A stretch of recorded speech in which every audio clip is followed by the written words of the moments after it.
E vamos conversar pela primeira vez com o pastor Eleazar Domini, né? Aliás, essa guerra de Israel, né? Depois que o Hamas, o grupo de terroristas, invadiu, pegou Israel de supetão, está dando maior repercussão. E muita gente também está falando aí sobre sinais da volta de Jesus. Mas já já a gente vai conversar com o pastor Eleazar sobre esse assunto, porque antes de mais nada, pode botar ele na tela, Evangelho. Antes de mais nada, deixa eu saber quem é o pastor Eleazar Domini, né? Quem é o querido pastor Eleazar Domini? Porque o Márcio fez uma propaganda.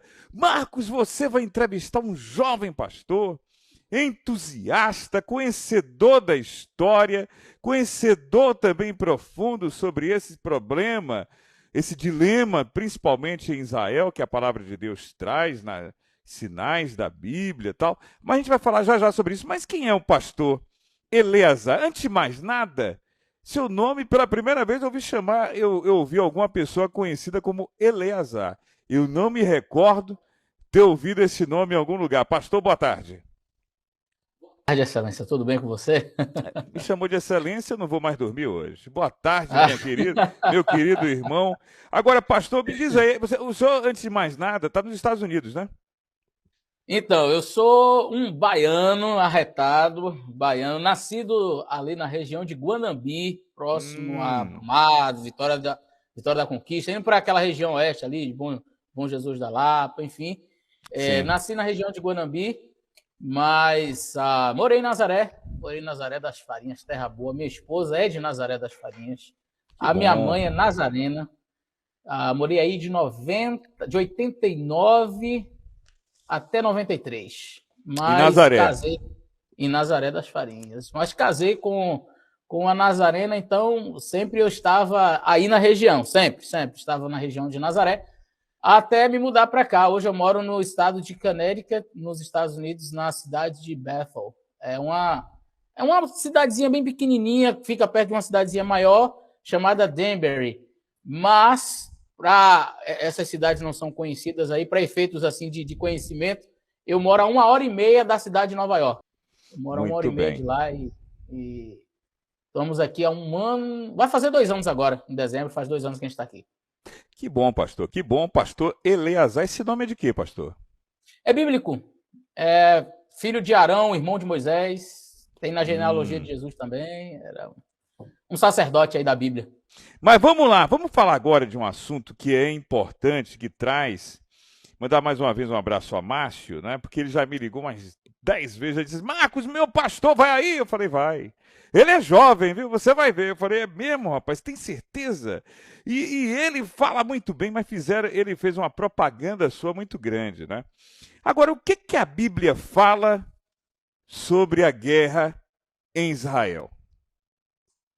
Então, a Bíblia ela não se preocupa em tratar de uma guerra específica como sendo um prenúncio da volta de Cristo, um local específico, apesar de a gente ver ao longo do Antigo Testamento diversas menções a guerras em Israel e etc. Mas um capítulo que é emblemático, talvez, na Bíblia, eu estou com a minha Bíblia aqui, um capítulo que é emblemático na Bíblia é o capítulo 24 do livro de Mateus. Sim. Quando Jesus Cristo, interpelado por seus discípulos, quanto ao fim do mundo, né, os discípulos perguntam assim a Jesus: quando é que vai acontecer o fim do mundo? Quando é que as coisas vão acabar? Porque eles estavam mostrando para Jesus o templo de Jerusalém, aquela coisa magnífica. E aí Jesus diz assim: tá vendo isso aí tudinho? Não vai ficar uma pedra sobre pedra que não seja derrubada. Quando os discípulos viram a magnitude do templo e a palavra de Cristo de que não ia ficar uma pedra sobre pedra, então eles disseram assim: bom, só pode ser o fim do mundo. E eles perguntam a Cristo: quando é que vai ser o fim do mundo? Quando é que o Senhor vai voltar?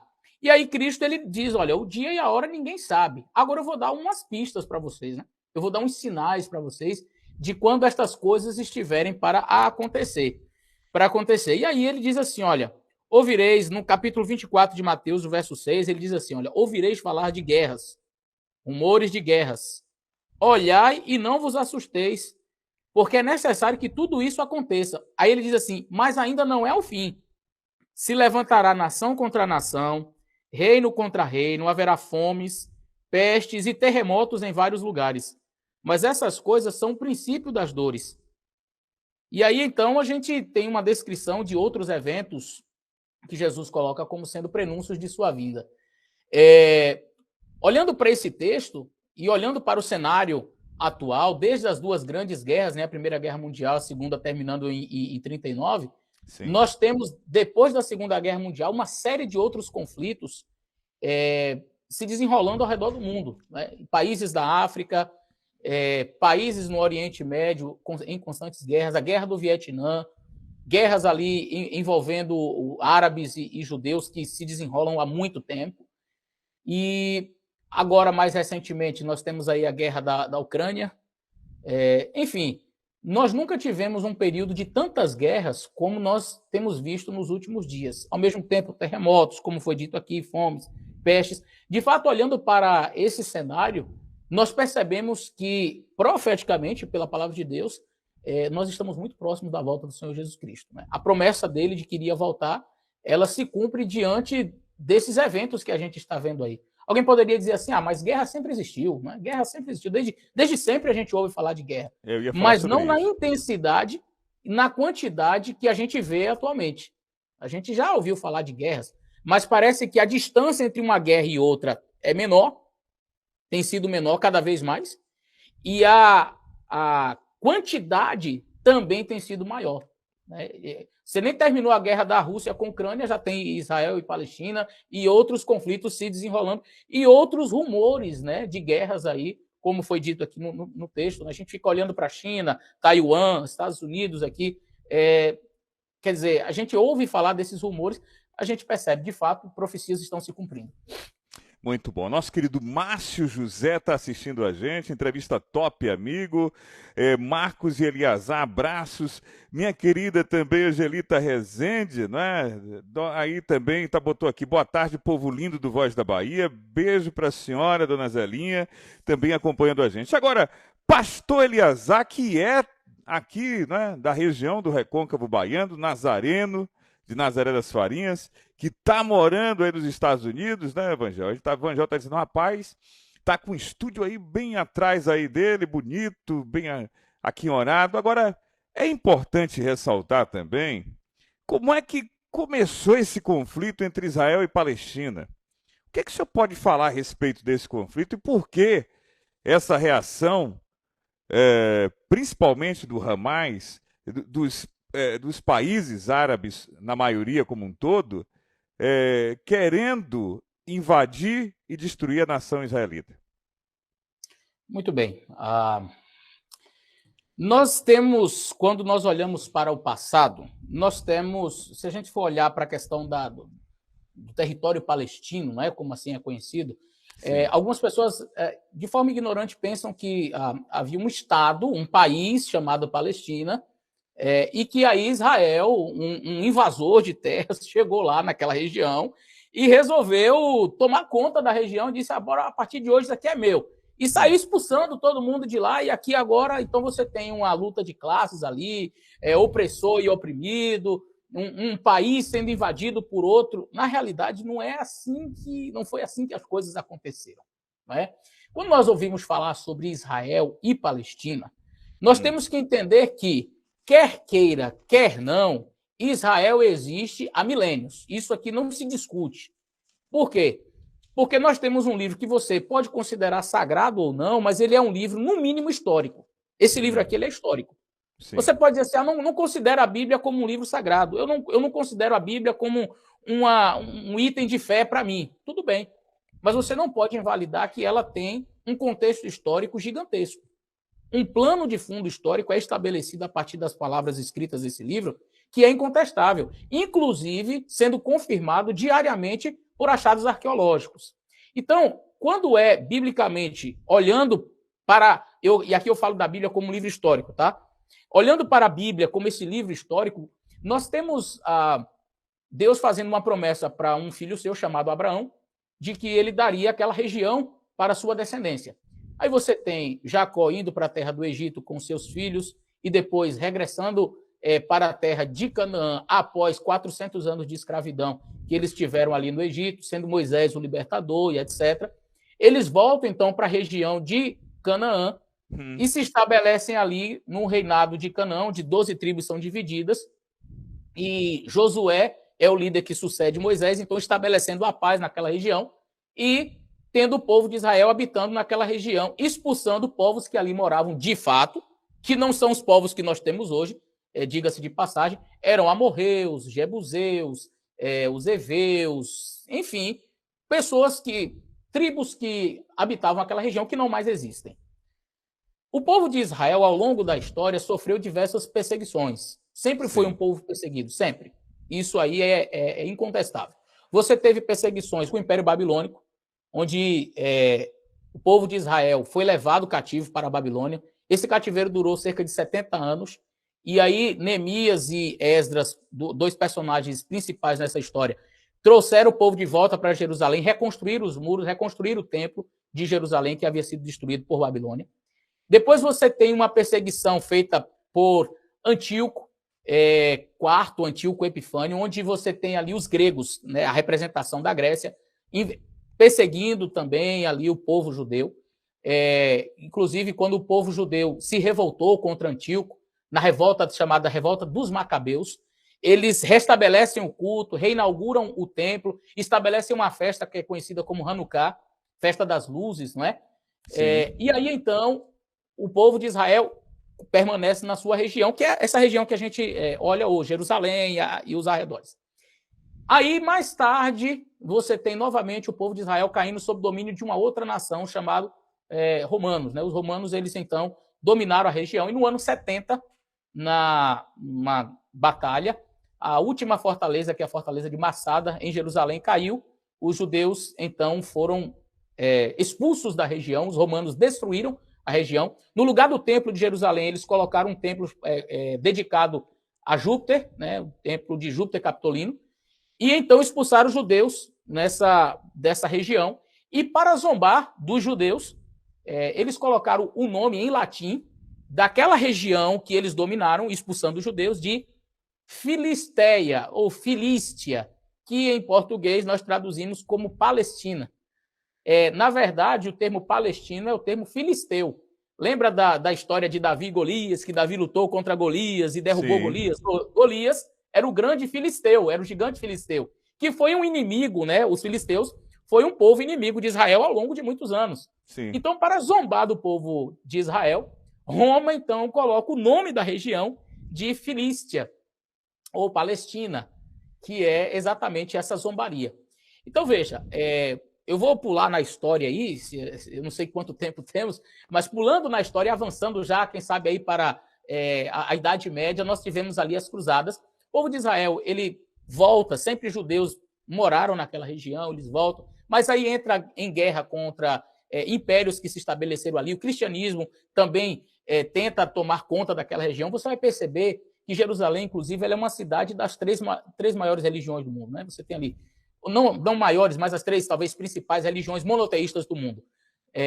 Fica melhor assim. Você tem o judaísmo, o cristianismo e o islamismo vivendo dentro de Jerusalém. Você tem cristãos que moram ali, tem judeus que moram ali, tem palestinos ou árabes que moram ali naquela região. Então, nas cruzadas, eles foram expulsos, o Império Otomano toma conta de toda a região, e sempre mas os judeus, eles conseguiam habitar na região. Entretanto, eles não tinham mais, assim, desde que Roma destruiu, eles não tinham mais um espaço para dizer, isso aqui é meu, esse aqui é meu país. Eles sempre entenderam que Canaã, a terra prometida, a terra dada por Deus a eles, era aquela terra, habitavam ali, mas na companhia de outros povos, e não tinha assim, isso daqui é meu. Até chegar a Segunda Guerra Mundial, né? E aí a gente entra com o nazismo, dizimando aí 6 milhões de judeus. Diante disso, diante dessa barbárie que foi a Segunda Guerra Mundial, entre outros mortos, né, que a gente destaca aí, ciganos, homossexuais, negros, pessoas pretas, né, que moravam na região da Alemanha, da Europa ali, Hitler simplesmente matou milhões de pessoas. Diante disso tudo, os israelenses, né, que foram dizimados, eles disseram, a gente precisa de um lugar. E aí é quando as Nações Unidas entram e dizem, olha, vamos dar um Estado para vocês. E em 1947 é fundado o Estado de Israel. Eles vão com uma mentalidade. O que aconteceu na Segunda Guerra Mundial não pode voltar a acontecer. Nós somos dizimados e isso não vai acontecer nunca mais. Eles fundam o Estado num dia, no outro dia, 5 países da região declaram guerra a Israel. Líbia, Lídia, a Jordânia, aqueles países, Egito, no entorno, declaram guerra para Israel e perdem.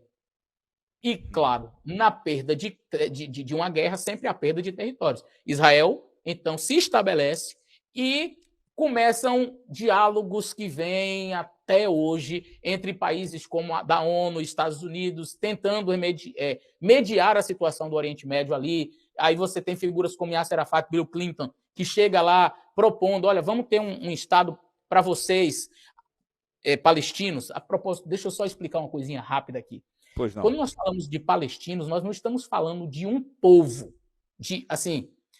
Deixa eu tentar explicar isso bem direitinho para não ficar dúvidas. O povo palestino é composto de pessoas que vieram de vários países ao redor. Para você entender e ficar bem simples o que eu estou tentando dizer. Sabe a cidade de Brasília? A cidade de Brasília tem o quê? 70, não sei quantos anos, mas não tem mais de 70, 80 anos, ok? Sim. A cidade de Brasília. Então, se você... Uma mistura de brasileiros em Brasília, pronto, de vários estados. Exatamente. Você hoje pode dizer que existem brasilienses, candangos, pessoas nascidas ali. Sim. Entretanto, você não encontra ninguém com 90 anos que é brasiliense, que é candango, que é da região de Brasília. Por quê?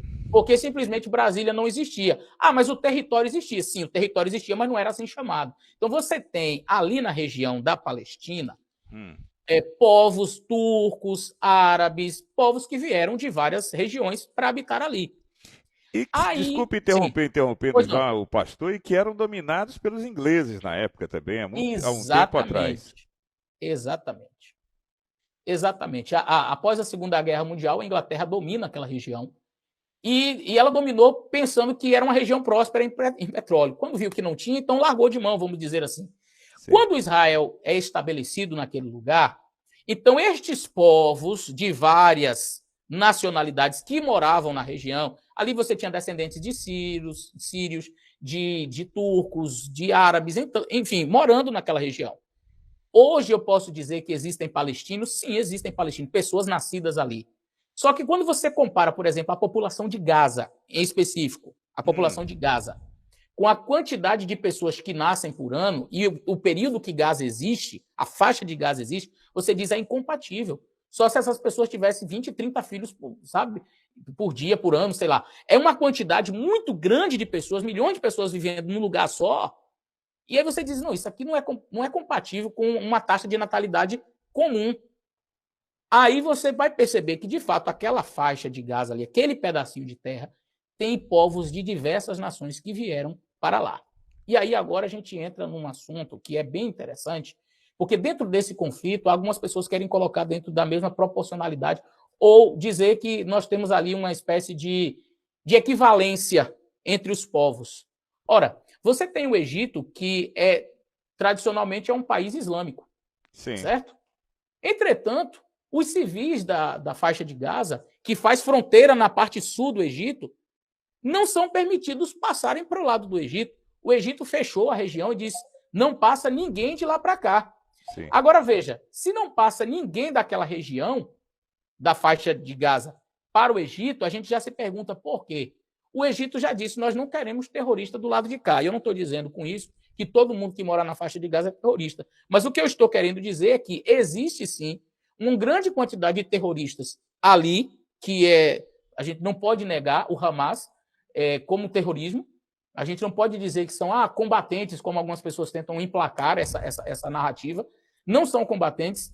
Por quê? Porque combatentes luta contra soldados. É soldado, é uma guerra entre soldados. Quando você chega em um território e você entra numa rave, numa festa, sai matando todo mundo, estuprando mulheres, sequestrando crianças, colocando em jaulas, degolando bebês, estuprando mulheres e matando jovens, idosos, entra na casa, retira, como eu vi, casos assim, esdrúxulos, absurdos, onde o indivíduo ele mata uma senhora, pega o celular dela, coloca no Facebook, na sua rede social, e publica as imagens daquela senhora morta na rede social dela. A família tendo acesso. Eu vi a neta chorando e dizendo, sabe como eu descobri que minha avó estava morta? Olhando o Facebook dela. Porque eles publicaram na rede social o que eles tinham feito. Então isso aqui não é combate. Isso daqui é covardia, isso é terrorismo. E a gente tem que dar nome aos bois.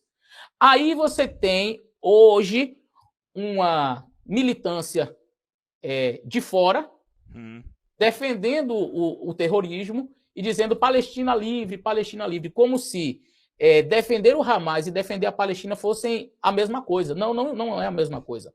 Não é a mesma coisa. Defender o Hamas não é defender a Palestina.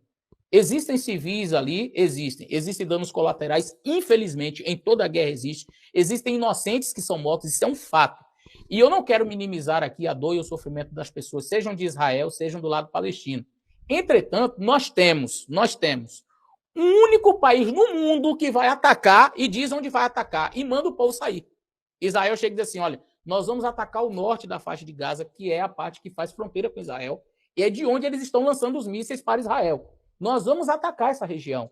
Vocês que moram nessa região, por favor, vão para o sul, saiam dessa região.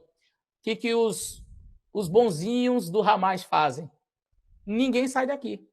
Mas por que eles não querem que ninguém saia? Porque a população civil, naquele lugar, serve de escudo. Enquanto tem civil, eles exploram isso ao máximo. Quer dizer, se Israel lançar um míssil e atingir, mata civil. Matando o civil, a gente publica as fotos. Olha o que Israel está fazendo. Veja que coisa terrível eles estão fazendo.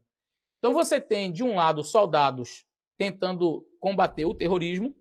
Do outro lado, você tem terroristas que sequestram, matam, estupram inocentes, civis. Você não viu um ataque, até agora, não teve um ataque do Hamas à parte armada de Israel, ao exército, enfim. É a civis, que eles gostam de fazer assim. E do outro lado, você tem um grupo dizendo assim, nós precisamos destruir o Hamas. Infelizmente, nesse processo, alguns civis morreram, porque o próprio Hamas... eu ouvi uma reportagem, e nesse tempo de fake news a gente nunca sabe em quem pode confiar, sim, mas eu vi uma reportagem muito interessante mostrando que uma das bases do Hamas era próxima a uma escola e embaixo de um hospital.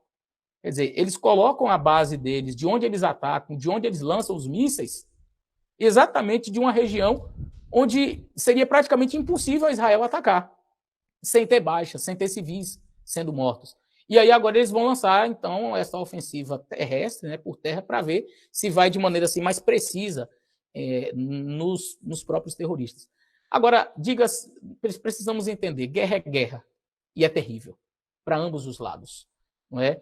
Entretanto, nós, em são juízo, nunca podemos colocar ações terroristas em equivalência com ações de resposta de um Estado que sofreu e que tem mais de 200 pessoas sequestradas, sendo violentadas e torturadas lá nesses, eu não diria nem campo de concentração, campo de tortura, onde eles estão lá, crianças dentro de jaulas, enfim. Então, temos que falar do Hamas como o Hamas é. O que o Hamas é? É uma célula terrorista, assim como a Al-Qaeda, assim como o Estado Islâmico, assim como outros, Hezbollah, são células terroristas, ponto. Se algumas pessoas querem colocar isso aí em equivalência com Israel, de fato, precisa estudar um pouquinho mais o que está realmente acontecendo naquela região. Caramba, falou bem demais, pastor Eleazar Domini. Rapaz, a gente foi direto, né, Vangel? Você ficou também surpreso, Vangel? Eu também acho. O povo está aí com o olho aberto. Madalena disse, Marco, o pastor fala muito bem, Marcos. Ele tá caindo. Ô, Madalena, você achou ele bonito? Então tá bom. Madalena é assim mesmo. No internauta só manda o WhatsApp para mim. Se você achou, então tá bom. É de Nazaré das Farias, Madalena, já falou. Agora, foi muito bem tocado no assunto. Tem duas perguntas em cima do que o pastor disse, não é? Que eu gostaria também que ele pudesse ser até uma forma sucinta, né? Superficial, mas assim, é o que o que tem na Bíblia sobre essa situação também do mundo árabe com a questão de Israel, o senhor poderia comentar muito bem sobre essa questão de Sara com H, né? Abraão, né? o Isaac e Ismael, né? Que eu acho que começou tudo a partir daquele momento também, né, pastor? Ou estou enganado? Sim. Deus faz uma promessa para Abraão. Deus faz uma promessa para Abraão. E nessa promessa, Deus disse que daria a Abraão um filho. E que esse filho de Abraão seria, portanto, o herdeiro e que a sua descendência seria como as estrelas do céu. O tempo passou e a promessa que Deus fez não se cumpriu exatamente no tempo que Abraão esperava. Sara faz uma proposta para Abraão e diz: ó, tá aqui a minha serva Agar, que era uma mulher egípcia, e diz: olha, você tenha relações com ela e tenha um filho, e assim a gente cumpre a promessa de Deus. E aí o filho dela vai ser como se fosse meu filho, porque ela é minha serva. E assim Abraão teve um filho chamado Ismael. Né, Ismael. E aí daí você tem toda a narrativa quando nasce de fato o filho de Sara, Isaac. E aí, mais tarde, depois de alguns anos, Ismael começa umas brincadeiras até a brigar e machucar Isaac. E Sara não vê aquilo com bons olhos e vê que o filho dela estava sendo meio que desrespeitado. Enfim, ela manda Agar embora. Agar vai para um deserto, fugindo da presença de Sara. Quando ela percebe assim não ter mais água, estava desesperada e diz: agora eu vou morrer. Então ela coloca o filho assim debaixo de uma árvore que tinha por ali. Senta mais à parte e diz: eu vou esperar aqui a minha morte. E de repente a Bíblia conta que aparece um anjo de Deus e diz para ela o seguinte: olha, você não vai morrer, o Senhor ouviu as suas preces, e deste menino haverá também uma grande nação, ele se multiplicará sobre a terra. E aí, então, uma fonte começa a jorrar com água, o menino bebe a água, e Agar bebe a água, sobrevive. E a Bíblia não fala muito mais sobre ele, apenas diz que ele se torna, de fato, uma grande nação e que reis procederiam dele. Nós temos, de fato, os árabes como descendentes, né? O Islã, não necessariamente o Islã, porque o Islã ele vem surgir com Mohammed, Maomé, bem depois de Cristo, inclusive. Mas nós temos árabes ali, descendentes de Abraão, que acreditavam num Deus verdadeiro, um Deus único, enfim. Mas são os descendentes de Abraão até hoje que estão lá naquela região. Né? Você tem os descendentes de Isaac como judeus e os descendentes de Ismael sendo os árabes e aqueles povos ali que habitam aquela região. Eu não posso dizer que os descendentes de Ismael sejam os muçulmanos, são terroristas, porque, mais uma vez, a gente tem que ser justo com a fala. A gente tem que ser justo em dizer que existe uma nação descendente de Ismael e que quer a paz, né? que aceita a paz, tem a sua religião monogâmica, né? O Islã. Você, inclusive, se quiser ir a Dubai, você vai a Dubai, todo mundo é árabe. Inclusive, se você pesquisa aí rapidamente na internet, você vai ver vários pronunciamentos de sheiks, de pessoas que moram nos Emirados Árabes, no Kuwait, naquela região ali, falando contra o Hamas, dizendo: olha, aquilo ali não tem nada a ver conosco, nós não apoiamos, não queremos. O Egito, acabei de falar, o Egito está ali na fronteira com a faixa de Gaza, diz: aqui não, entrar aqui não. Quer dizer, olha só, estão na fronteira, o pessoal bota a culpa toda Israel, né? Israel está atacando e não deixa o civil sair. Ué, não é da mesma religião o pessoal ali do Egito, por que eles não deixam passar?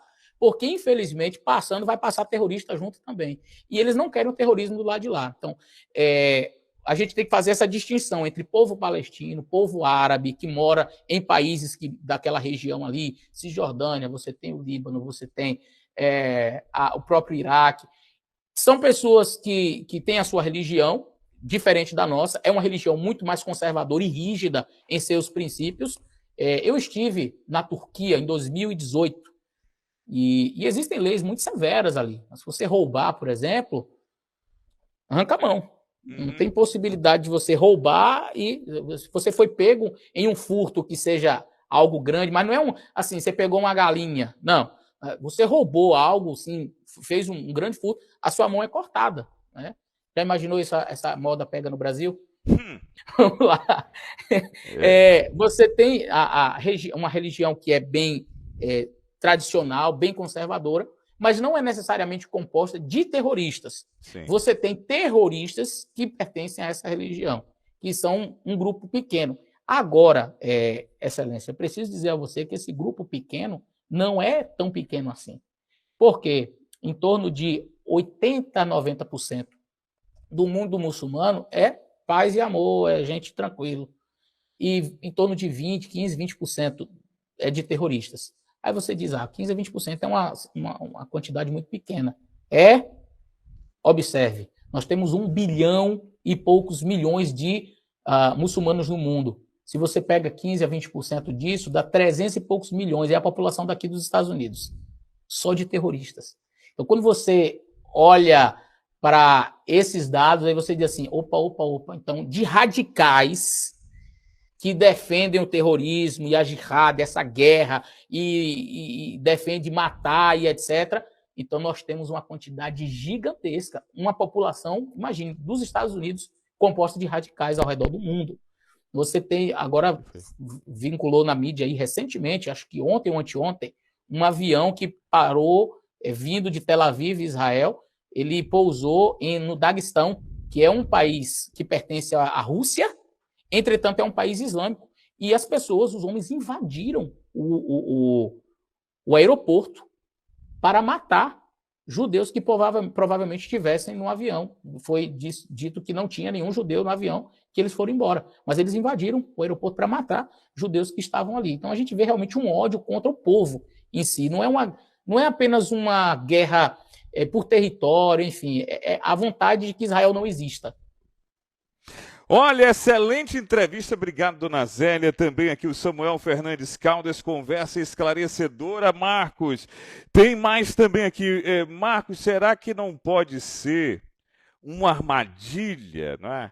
Israel acabar invadindo essa faixa de Gaza e tal, e você vê que tem pessoas que podem se revoltar contra Israel, não é? Porque tem homens e mulheres que estão sendo, como o pastor disse, mortos, não é? Pelos próprios judeus, pelos israelitas. Agora, de fato, pode ser, eu não sei o que o pastor vai dizer, sobre essa provável armação e o Israel cair numa armadilha nessa invasão à faixa de Gaza. Obviamente que eu, ouvindo o pastor também, eu gostaria até de puxar também esse assunto e dizer que os grupos terroristas extremistas, que até o próprio pastor Eleazar falou, tem o Hamas, o Hezbollah, tem o Fatah, a Jihad Islâmica, todos eles têm apoio, em sua maioria, dos muçulmanos? Bom, na realidade, esses grupos islâmicos, eles se consideram como se fossem, assim, vamos dizer assim, os herdeiros ou os defensores do verdadeiro Islã. Todo radical é assim, né? Todo radical é assim. Tudo entre aspas no nome de Deus, não é que eles falam? Isso, exatamente. Então eles vão sempre se considerar os verdadeiros herdeiros e os que seguem corretamente o que está no Alcorão. E aí você vai ter uma parte mais equilibrada que vai dizer assim, não. Eu digo mais equilibrada no sentido de são conservadores, são, como eu disse, a religião islâmica em si, ela é uma religião com princípios muito mais conservadores, muito mais fortes do que o nosso cristão. No cristianismo, praticamente, é tudo liberado, né? Você, por exemplo, não consegue ser homossexual na religião islâmica. Se você for homossexual e for para qualquer um desses países, existe pena de morte. Não existe a pena de morte. Eles têm, assim, regras. Mas, voltando para a sua pergunta. Então, veja, eles se consideram, esse povo, assim, a jihad, né? Eles consideram, nós seguimos aqui o Alcorão ao pé da letra, nós somos, e todos deveriam seguir da mesma forma. Entretanto, eu posso dizer para você que esse não é o pensamento corrente da maioria dos muçulmanos, não. Agora, nós temos uma minoria que grita, enquanto a maioria se cala. E aí a maioria acaba sendo irrelevante diante de uma minoria. Exemplo, Segunda Guerra Mundial.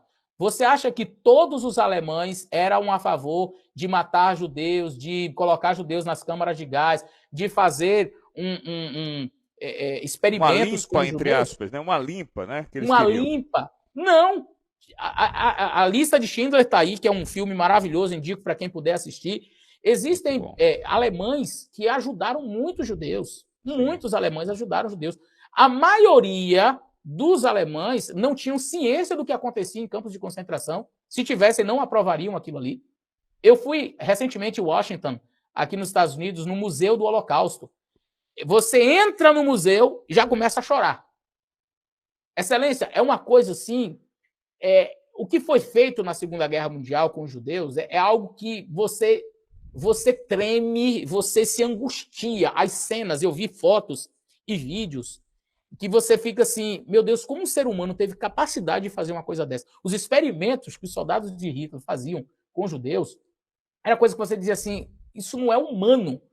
A mente desse cara aqui, ela teve, não sei, eram psicopatas. Então você tinha uma minoria seguidora de Hitler que era coisa a favor do demoníaca mesmo, né, pastor? extermínio. Oi? Desculpe interromper, era coisa demoníaca mesmo, né? Demoníaca. Então você tinha uma minoria que era a favor do extermínio de judeus e essa minoria gritou. E a maioria foi irrelevante. Hoje você tem na região da Palestina, você tem esses terroristas, eles são minoria? São. Mas a maioria se torna irrelevante quando eles tomam as ações, quando eles vão lá e fazem. Então, aqui nos Estados Unidos, o pessoal diz assim, nós temos uma grande quantidade de muçulmanos que moram aqui. Quando você vai aqui em Nova York, a coisa mais comum é você estar andando nas ruas de Nova York e encontrar as pessoas com o turbante lá, com a burca, as mulheres com aquele negócio cobrindo o rosto todo, inclusive, exato. Eles cobrem tudo. Então, é muito comum você encontrar. E a quantidade de muçulmanos que vive e viviam no 11 de setembro ali em Nova York, gigantesca. Mas ela se tornou irrelevante de 3, 4, 5, sei lá, no máximo 10 terroristas que pegaram aqueles aviões e jogaram contra as torres. Então, é uma minoria que vai e faz aquelas maluquices e que a maioria torna-se irrelevante diante deste quadro, percebe? Então, o que acontece hoje é que nós temos, as pessoas dizem assim, mas a gente tem que ver, porque precisa de liberdade, precisa, quer um Estado palestino? Ok, vamos promover um Estado palestino. Isso foi feito no passado? Foi. Foram feitas pelo menos 5 propostas para a criação do Estado palestino. Dizer assim, olha, um Estado palestino, eles disseram, a gente não quer. Não, mas a gente não quer. Se você olhar o mapa de Israel e ao redor dos países que são árabes, Israel é um ponto no meio de todos os países árabes ao redor. A presença de Israel ali incomoda. Como eu disse, foram feitas 5 propostas ao longo da história para dizer assim, tome um Estado aqui para vocês, o Estado palestino. Então, quem diz assim, Israel não dá um Estado, viva a Palestina, liberte a Palestina, como se os palestinos não tivessem um lugar para morar. Eu não sei se você sabe, mas aquela região que era da faixa de Gaza, antes, nas guerras que houve, Israel tomou aquela região. E quando eles tomaram a região, israelenses se estabeleceram ali, construíram casas, famílias moravam ali. E quando o governo decidiu, o governo de Israel, vamos dar a faixa de Gaza para os palestinos, em um acordo que foi feito, à força, o próprio Estado de Israel tirou as famílias de lá, as famílias que já tinham crescido, que tinham filhos, que tinham casas ali, tirou todo mundo e alocou em outro lugar. Eles saíram chorando, eles saíram de lá desesperados. Nós não temos um lugar para ficar, vocês têm que sair. Saíram dali, saíram tristes, saíram chateados, enfim, mas abandonaram para que aqueles povos da região, turcos e árabes e outras pessoas, sírios, habitassem na faixa de Gaza para dizer assim, nós estamos morando aqui.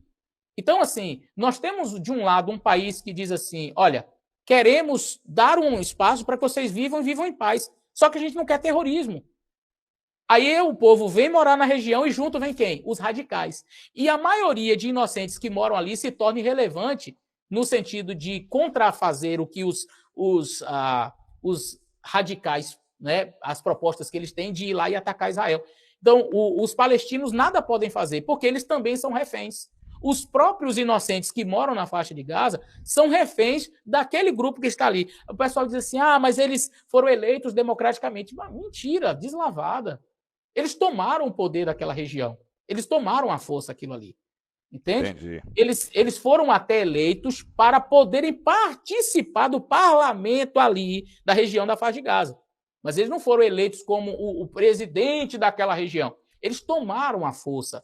E eles proíbem qualquer pessoa de sair da região. Se você, hoje, fosse um palestino morando dentro da faixa de Gaza, você dissesse assim, olha, vocês estão em guerra aí, isso não é para mim, para minha família, nós vamos sair. Sabe quem vai te matar? Não são os israelenses. São os próprios do Hamas. Você não pode sair daqui de dentro. Mas por que não? O normal não seria dizer assim, não, vocês são inocentes, saiam daqui que a gente vai lutar contra eles? Por que eles não fazem isso? Porque eles sabem o poder bélico que Israel tem. No momento que todos os civis saíssem, acabava com o Hamas ali. Israel tem poder para acabar aquilo ali. Se Israel quisesse destruir a faixa de Gaza inteira, destruiria. Mas por que Israel não faz isso? Porque tem civis ali. E quem não deixa os civis sair? Os próprios da faixa de Gaza. Agora, um último ponto aqui para a gente observar, é quando as pessoas querem fazer essa equivalência que não deve existir, sabe quantos muçulmanos, árabes, pessoas que têm a religião islã moram dentro do território de Israel? Assim. A faixa de Gaza, ela era aberta, porque milhares de pessoas que moram na faixa de Gaza, palestinos, iam para Israel todos os dias de carro trabalhar. Iam lá, trabalhavam e voltavam para sua casa. Quem fornece a água e a energia para a faixa de Gaza? Israel, esse Estado opressor. Ele que oferece a água e a energia para a faixa de Gaza. Agora, sabe quantos israelenses moram no país deles? Procura saber. Olha que coisa interessante. Você tem palestinos, árabes, muçulmanos vivendo dentro de Israel. Agora, quantos israelenses conseguem viver tranquilamente dentro de um território? Não vai aguentar porque vão morrer. Agora, em cima também dessa situação, eu gostaria também que o pastor, né? Estou amando a entrevista, pastor. Está muito bom, o senhor fala muito bem, é um estudioso realmente, traz novidades até para o meu conhecimento. Mas qual a sua expectativa em relação a esse conflito? O que é que o senhor percebe em relação a isso aí? A expectativa que o senhor tem condição de observar nesse conflito? Olha, eu não tenho assim conhecimentos do mundo militar. Eu tenho até amigos aqui nos Estados Unidos que pertencem ao Exército. Existem treinamentos militares sendo feitos nesse momento aqui nos Estados Unidos. A gente sabe que existem pessoas que estão, soldados que foram enviados para aquela região já. Sim. Nós temos alguns, o maior navio de guerra do mundo, o porta-aviões americano, foi para a região, está ali no oceano, bem próximo àquela região. Eu oro a Deus, Excelência, eu falo isso com preocupação, eu oro a Deus para que esse conflito não tome proporções maiores do que já está. Por quê? De um lado, nós temos Estados Unidos e a Europa inteira. Quando eu falo Europa, você tem a França, que já declarou apoio a Israel, Inglaterra, que apoia Israel incondicionalmente.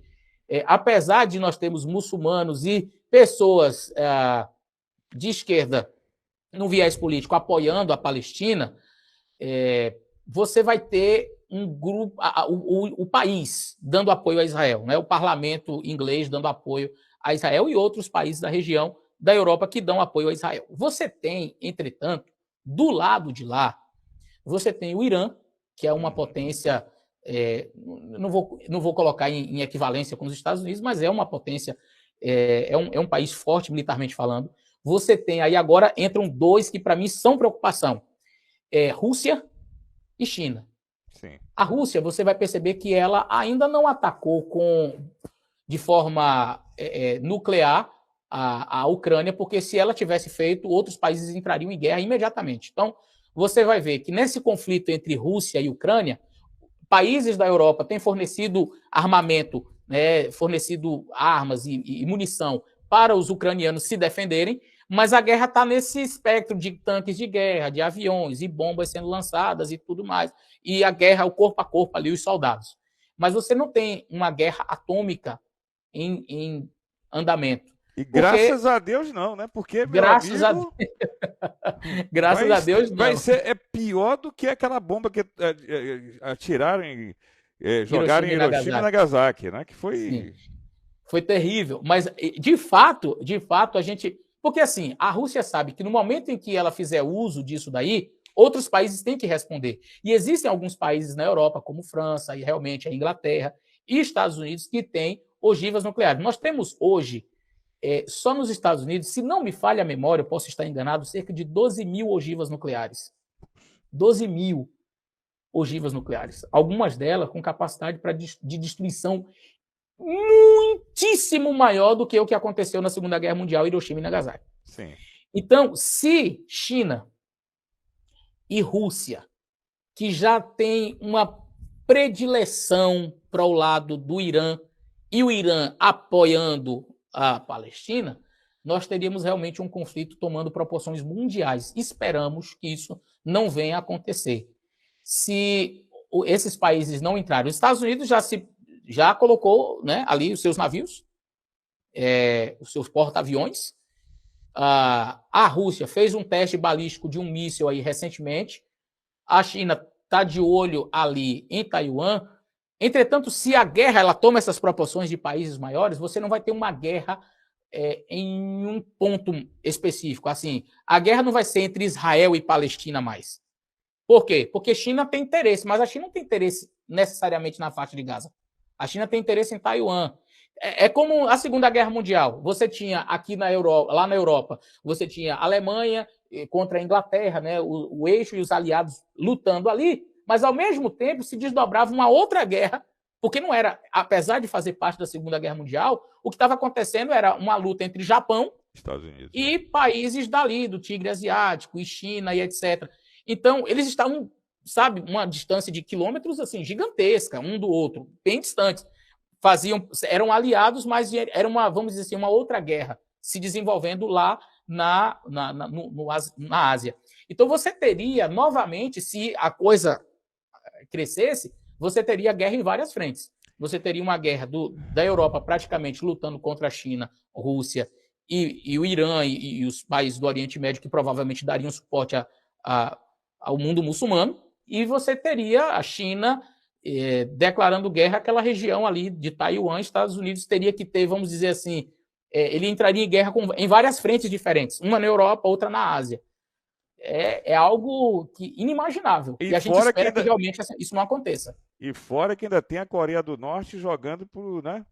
Ali Exato. Ainda tem a Coreia do Norte ali toda hora soltando míssil, ameaçando ali. Aqui é realmente perigoso mesmo. A gente espera que as coisas não avancem. Agora, o que, Vangel? O Vangel está perguntando porque me chama de excelência. Não é o jeito dele falar de chamar excelência, né? Eu acho que ele gosta de chamar excelência, é o costume, né? É o costume, Vangel. Porque o Vangel está aqui, está preocupado. Por que você é excelência, Marcos? Eu falei, ele chama excelência. Agora, Josué também botou aqui, gostei muito mesmo, aprendi agora com um professor. Puxa, chamou de professor, que bom, viu? O professor Domini. Agora também sempre defendi o pensamento do pastor Josué, não conseguiu exterminar todos os inimigos e Deus disse que vocês iam viver com eles até os dias de hoje. Verdade, já está também da promessa, né? Agora, uma terra chamada de santa, Marcos, que vive banhada de sangue, por que se mata tanto em nome de Deus? A Elizabeth está te perguntando, pastor. Pois é, Marcos, essa... Eu vou falar Marcos agora, excelência Marcos. Veja Pode só. chamar, pastor, de excelência, brincadeira. Mas olha, como eu disse, a região de Jerusalém é uma região de Israel ali considerada sagrada para vários povos. Em especial as principais religiões monogâmicas do mundo. É uma terra prometida, né? Como diz a Bíblia. Sim, e se você observar, é um deserto, gente. É um deserto. Mas é considerado sagrado para muçulmanos, judeus e cristãos. Para você ter uma ideia, a religião muçulmana, a religião do Islã, acredita que Alá, o profeta Jesus e Mohammed, que, de acordo com a crença deles, virá por ali, por Jerusalém, ele voltará por ali, e o profeta Jesus vai fazer...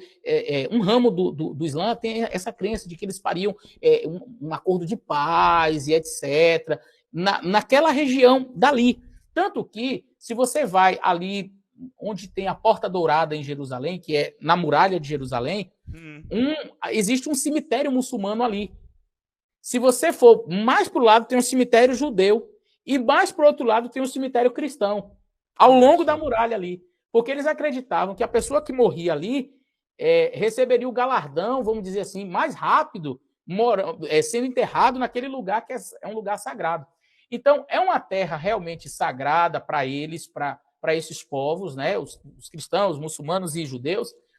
e que conflitos sempre se estabeleceram ali desde muito tempo. Você vê que no Império Otomano, quando tomou, na época, como eu falei, das cruzadas, cristãos consideravam aquele lugar. Então, os conflitos existem em torno daquela região ali desde sempre.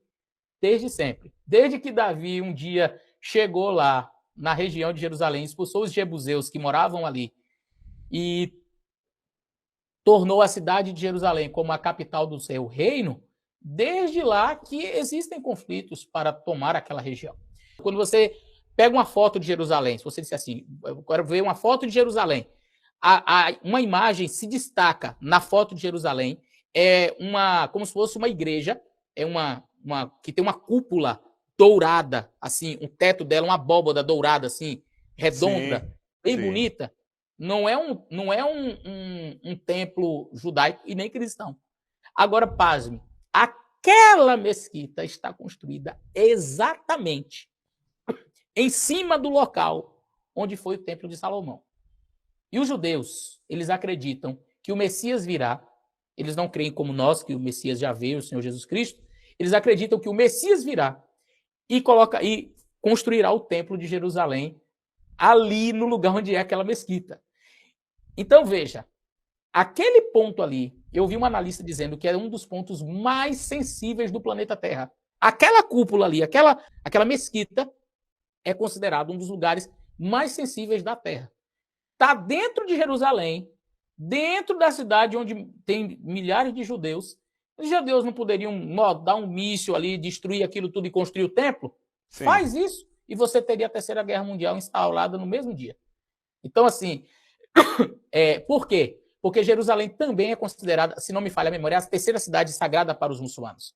Você tem Meca, tem uma outra que eu esqueci o nome agora, me fugiu o nome da segunda cidade, que é considerada sagrada pelos muçulmanos, e Jerusalém. E aquela mesquita ali é sagrada. Por exemplo, ela está dentro de Jerusalém, mas um judeu não entra nela. É proibido. Só pode entrar ali muçulmanos. Né? Tem um culto deles, enfim. E aquela mesquita, exatamente no lugar onde seria o Templo de Salomão. Já imaginou? E é o sonho dos judeus ver ali reconstruído o Templo de Salomão. Agora imagina. E eles nunca foram lá para destruir e dizer assim, poder bélico eles têm, para poder destruir e dizer, não, nós vamos fazer aqui o Templo de Salomão. Agora, quem se atreve a ir lá e fazer isso? Pastor, para a gente poder fechar, eu queria até ouvir a sua opinião também política. Foi a questão de um comentário aqui no Brasil, que o PT ele condenou esses ataques do Hamas a Israel. Por outro lado, ele classifica genocídio a ação de Israel na faixa de Gaza. O senhor queria falar, ele acha que são ataques inaceitáveis e essa questão, esses assassinatos que teve a civis em Israel. Mas, por outro lado, ele chama genocídio a ação de Israel, a faixa de Gaza. O senhor poderia comentar sobre essa afirmação? Veja bem, em tempos de fake news, como eu já falei, é muito fácil você encontrar desinformações aí na internet. Como eu mencionei antes, a guerra sempre vai trazer danos colaterais de ambos os lados. Sempre civis vão morrer. Não existe uma guerra em que um civil não tenha morrido. Todas as guerras têm a triste, fatídica realidade de que civis eles morrem. Agora, você tem de um lado, e é isso que a gente precisa fazer, repetindo aquilo que eu mencionei, você tem de um lado, a gente precisa fazer essa distinção, terroristas, cuja ação não foi um ataque o exército, porque assim, se você tem um ataque ao exército, sei lá, o Hamas atacou uma base militar de Israel, eu vou dizer que foi uma coisa maravilhosa? Não, pessoas morreram, soldados morreram. Mas você fica na mente, pelo menos assim, opa, você tem uma guerra de militares atacando militares, certo? Não é isso que você tem. Então, colocar em equivalência e colocar como se fosse a mesma coisa. De um lado, olha, eu repudio o que o Hamas fez. Mas, quando você coloca esse mais, a conjunção adversativa, ela vem geralmente para justificar. Sabe quando você diz assim, Marcos, olha, você me pediu desculpa. Ah, tá, eu te perdoo, mas... Bom, se tem o mais, o perdão não foi genuíno. Porque o perdão não precisa de mais. Quando você diz assim, olha, eu te perdoo, mas... Então a coisa já desandou, amigo. Você, não tem assim, eu te perdoo mais. Entende? Ah, eu condeno o ataque do Hamas a Israel. Mas... Peraí. Mas? Não tem mas. Não tem mas. Aí você tem... E é isso que precisa ficar claro. Eu condeno e ponto.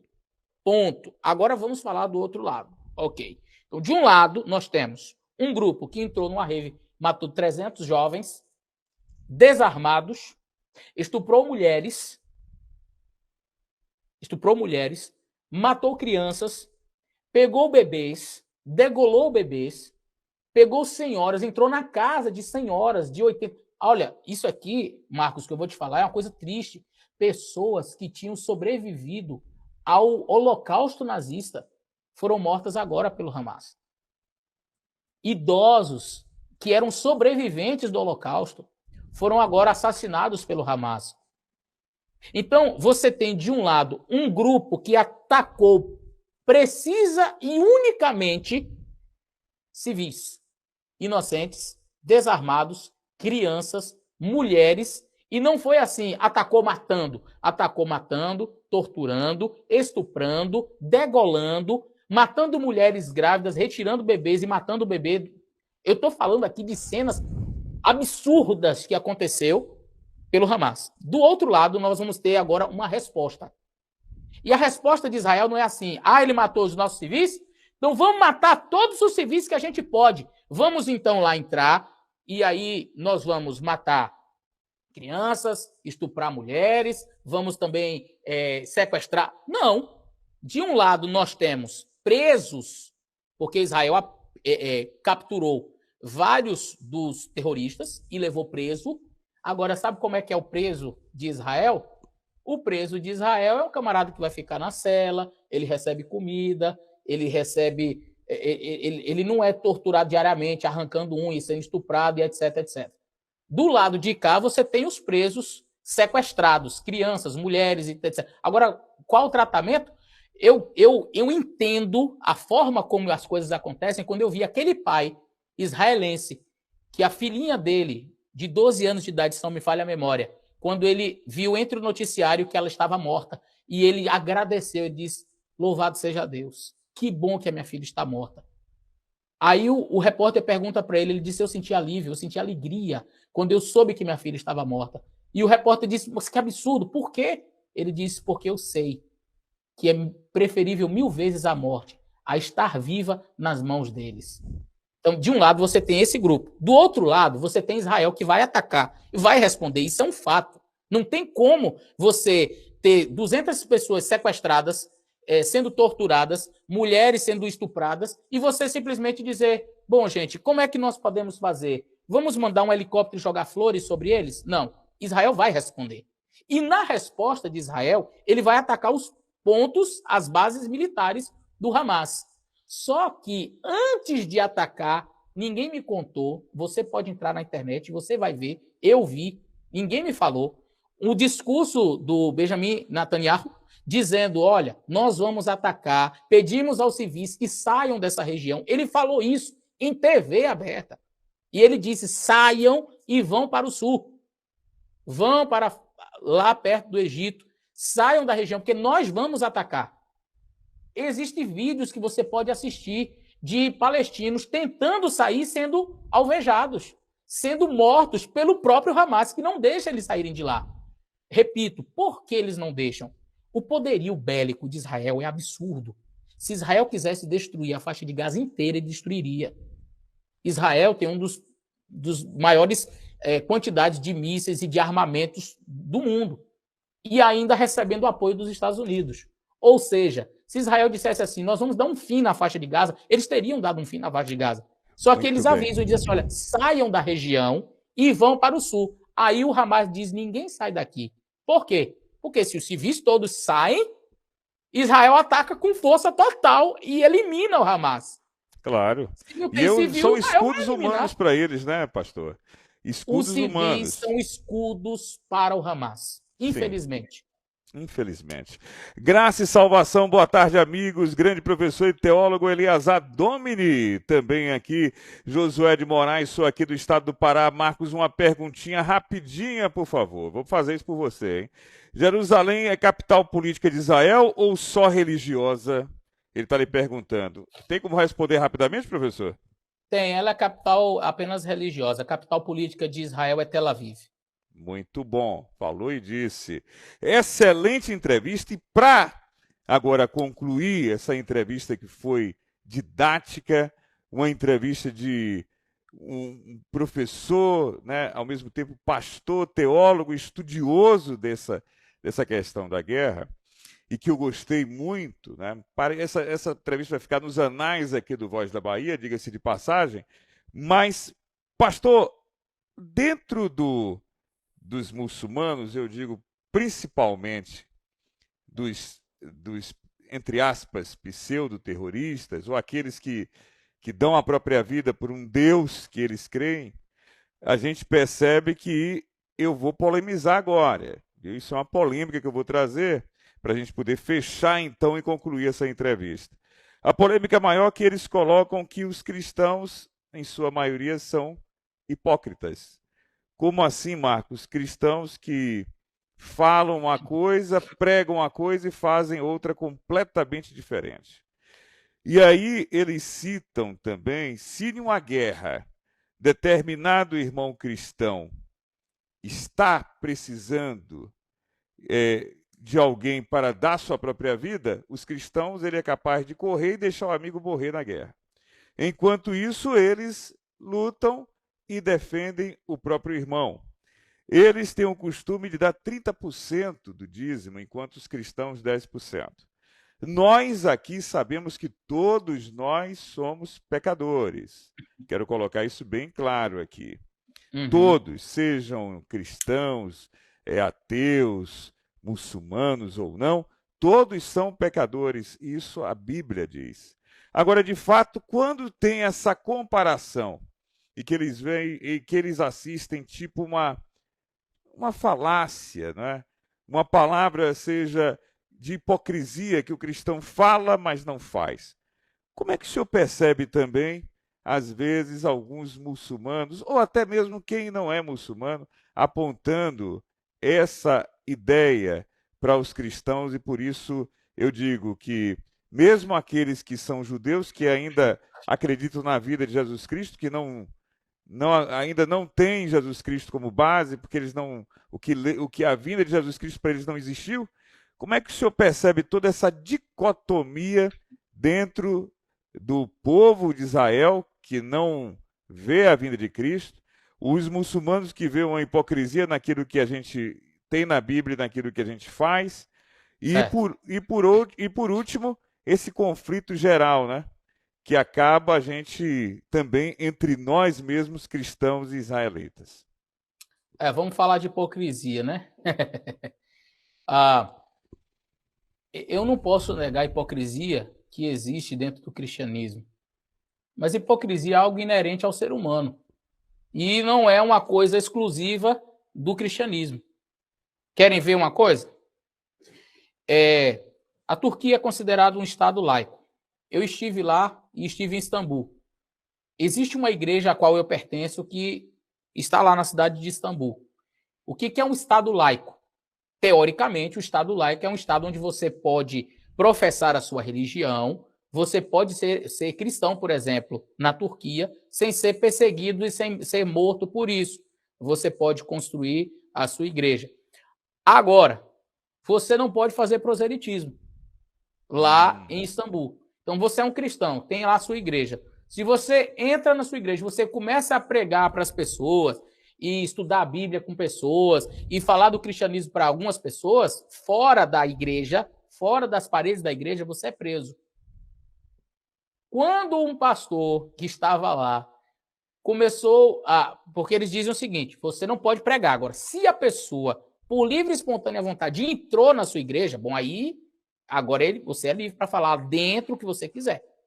E aí algumas pessoas, alguns muçulmanos começaram a vir visitar e achar interessante, e achar bonito o cristianismo, e alguns começaram a se converter. Quando o pastor batizou pouco mais de 5 muçulmanos, o governo, então, deportou o pastor. Não, você não pode ficar aqui. Mas eu infringi alguma lei, alguma regra? Não, mas você não é bem-vindo no país. Então vamos falar de hipocrisia. A hipocrisia acontece quando você vai nos principais centros do mundo, nos principais centros, as principais cidades do mundo. Você chega em Salvador, São Paulo, você chega no Rio de Janeiro, Nova York, Londres, Paris, qualquer cidade, ou até aqui onde eu moro, Danbury, a cidade aqui ao lado, Waterbury, você encontra uma mesquita. E quando você chega e diz assim, olha, vocês, por exemplo, têm no cristianismo um rival, vocês poderiam ser... Não, nós defendemos a paz e etc. Ok, então, eu vou lá no Iraque agora e vou construir uma igreja cristã. Você é morto. Você é mandado embora. Tá bom, então eu vou na Síria e vou construir uma igreja lá. Você é morto, é mandado embora. Vai nos países do Sudão, ali da África, que é a África Islâmica, e tenta construir uma igreja. Você é degolado. Então, é aquela coisa assim, para fora, para o mundo lá fora, eu pinto aquela coisa bonita. Eu quero ter a minha mesquita em cada cidade do mundo. Mas você não pode ter a sua igreja cristã aqui dentro do meu país, não. Vai pegar um judeu e fazer uma sinagoga dentro de um país islâmico para você ver. Eles matam. Então, assim, se a gente vai falar disso, agora, de hipocrisia, então a gente fica numa situação muito, quer dizer, eu quero chegar e ter a minha mesquita em todos os países do mundo que eu puder. Mas os cristãos e os judeus não podem ter sinagogas e igrejas no nosso país. Isso é o quê? Eu não chamaria isso de uma hipocrisia? Eu chamo isso de hipocrisia. Agora, qual é a questão? É que eles, conservadores, dizem a regra é essa, no nosso país não entra. No nosso país não tem a religião. Quando eu estava na Turquia, eu lembro que eu acordei 6 da manhã, um povo gritando. Que danado é isso? Eu fui na janela, um alto-falante lá no meio da rua, e o povo saindo e se ajoelhando e fazendo as orações deles. É a religião. Eu estou lá e eu tenho que respeitar.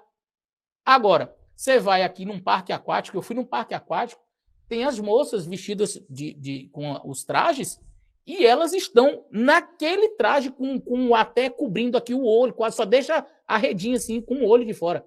Eu tenho um parque aqui próximo onde eu moro, aquático, e várias muçulmanas que moram aqui nos Estados Unidos com essa roupa. Vai uma cristã botar um biquíni ou um maiô e vai no país deles tomar um banho para ver o que acontece? Ela é morta, ela é presa. Você desrespeitou o nosso país. E se o cristianismo dissesse assim, não, tudo bem, você está no nosso país, quer entrar no parque aquático? Você não pode entrar com essa roupa, não. Você vai entrar de biquíni ou então você não entra. Isso é um preconceito, isso, tá vendo? Islamofobia, enfim, tá vendo? Tá tratando a gente com desrespeito e tal. Agora, por que isso acontece? Porque os países cristãos, conquanto haja hipocrisia, são países abertos. Aqui no cristianismo, você pode xingar Jesus, você pode zombar de Jesus, você pode zombar da religião. Você pega esse livro sagrado aqui, faz piada com ele. Você pode fazer o que você quiser. Por quê? Porque é um país livre. Agora, chega num país muçulmano e xinga o Deus deles, ou o profeta deles, ou o livro sagrado deles. Você é morto. Por quê? Porque não existe liberdade para você fazer. Então, existe hipocrisia dentro do cristianismo? Existe. Muitos cristãos que falam uma coisa e vivem outra. Existem cristãos que pregam o cristianismo, mas a vida não é uma vida cristã. Existem pessoas que falam do cristianismo, mas a vida é uma vida torta, é uma vida completamente avessa àquilo que o cristianismo ensina. Isso é um fato. Mas a gente também tem que considerar que hipocrisia existe em menor ou maior grau dentro do muçulmano, dentro do islamismo, dentro do judaísmo e dentro de todas as religiões. Por quê? Porque são compostas de seres humanos e seres humanos são hipócritas. Não estou dizendo todos, mas existe hipocrisia sim. Eu falei de um aspecto, né? Esse de você querer, eu posso ir lá, mas eles não podem vir aqui não. Esse é um aspecto. Existem, entretanto, muitos outros aspectos hipócritas que existem dentro das religiões, aquela coisa, né? Você pinta para o mundo uma coisa, mas no interior é outra. Entende? Eu só, me desculpa ter interrompendo, mas já está chegando no final, eu só Sim. falei isso mesmo como polêmica mesmo. Uhum. Claro que eu sei disso. E como eu citei logo no início, todos nós somos pecadores. Aliás, É um fato. o Cristo, né, o Espírito Santo de Deus, deu livre-arbítrio para o homem escolher, enquanto em vida, o caminho que ele quer seguir. Obviamente que está aí, nós respeitamos cada caminho, podemos não concordar com algumas situações, mas estamos aí respeitando. Mas, de fato, o senhor citou muito bem que, lamentável, existe em qualquer lugar do mundo pessoa, não são todos, graças a Deus por isso, mas pessoas que usam da hipocrisia e que, infelizmente, são apontadas aqui e ali ou em qualquer lugar. Mas eu quero muito agradecer, meu querido pastor Eliazar Domini. Parabéns, pastor. Muito Obrigado. boa a sua fala. Foi um programa que passou, né, Evangelho? Que a gente nem... Quando eu fui ver agora que eu estou vendo que já são 2 horas da tarde, né? Foi mais de 1 hora de programa. Mas eu quero muito te agradecer e vi que realmente o senhor tem um conhecimento muito grande da história, da Bíblia, mas eu peço a Deus que lhe abençoe cada vez mais, lhe traga muita paz e, claro, que essa palavra possa também estar aí não só nos Estados Unidos, mas quando vir aqui a nossa querida Nazaré das Farinhas ou na cidade aqui da região, por favor, nos procure. Um grande Valeu, abraço e muito boa sua entrevista. Valeu, Deus abençoe.